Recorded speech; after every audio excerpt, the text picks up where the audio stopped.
Hello, crafty friends, and welcome back, or welcome if you are new here. So, today I am playing along with the 100 Pattern Paper Challenge, as well as Mix It Up Monday. And here's today's sketch, which was created by Tara at the Paper Snob.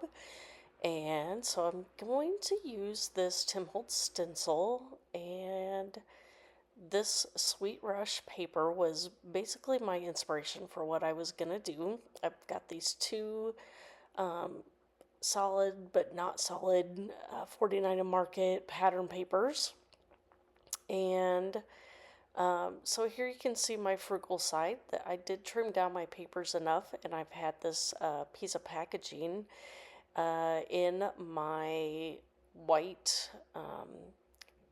scraps. And so it actually fit just perfectly for me to mat these three photos. So that's what I did. Then I did decide to add a little bit of texture by tearing that bottom portion there. And then I do decide to tear the next paper as well. And of course you can see that that didn't go exactly how I wanted it, but I come in and make adjustments by just cutting away that extra white area, and you can't even tell that it was too long. So there you go. I've got my photos matted, and so now I'm trying to decide how much I'm going to trim off of the pattern paper with the diagonal. That is actually the paper that came from my 100 pattern paper stack of papers that I'm trying to use up in 2026. And so here I'm gonna put it pretty much in the middle. And so my initial idea was to use the texture paste here, and I'm going to use my re-inkers to color my texture paste. And so this is actually a great way, especially when you get towards the end or some of your texture paste has actually started to dry up. And so you are actually adding liquid to the texture paste, and so it does kind of help make it more pliable and usable again. So this is actually the very end of a container of my Tim Holtz texture paste, and so I did actually need a little assistance to with that extra liquid to make sure that it was going to work really good through my stencil here. So here you can see that I've got my stencil set up, and I am going to put the pink texture paste on the orange and pink side, and the magnets that I have here, that those are from My Sweet Petunia, and they actually I purchased them to use with my Misty Light stamping platform, but they actually work with my Studio glassboard behind my papers there. They actually work with that as well. So I'm getting a double duty from those magnets, and they are actually very, very strong. So here you can see me struggling to get the stencil up, so I eventually find something off to the side and get something underneath it. So here now I am ready to do the teal color on the green and blue side of the paper. And I just thought this was kind of a fun way to represent the different colors that are in the sketch behind. And so when I pull that stencil off, I realized that I need the next layer up of dots, and I actually flipped over the stencil as well so it wouldn't mirror exactly to what was on the other side.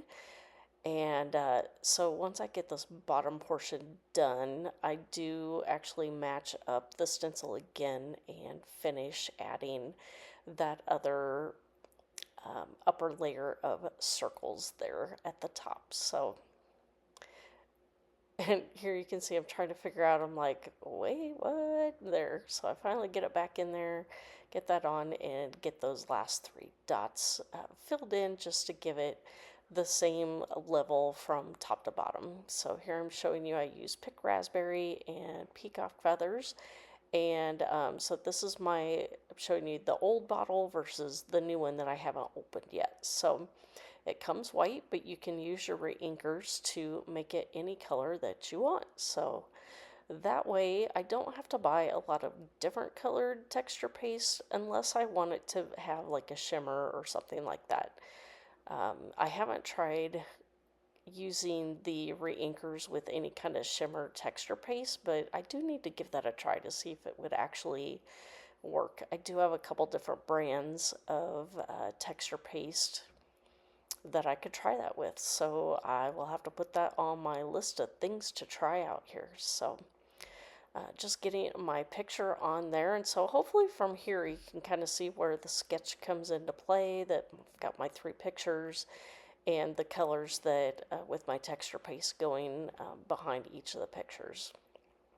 I am using a Vicky Bouton puffy sticker title. It says today was fun, and I do go in and place those, but I do come back later and dip them into a little bit of glue just to make sure that they do stick for longevity. So this other sticker here says for the boys, and that was just off a random Vicky Bouton collection.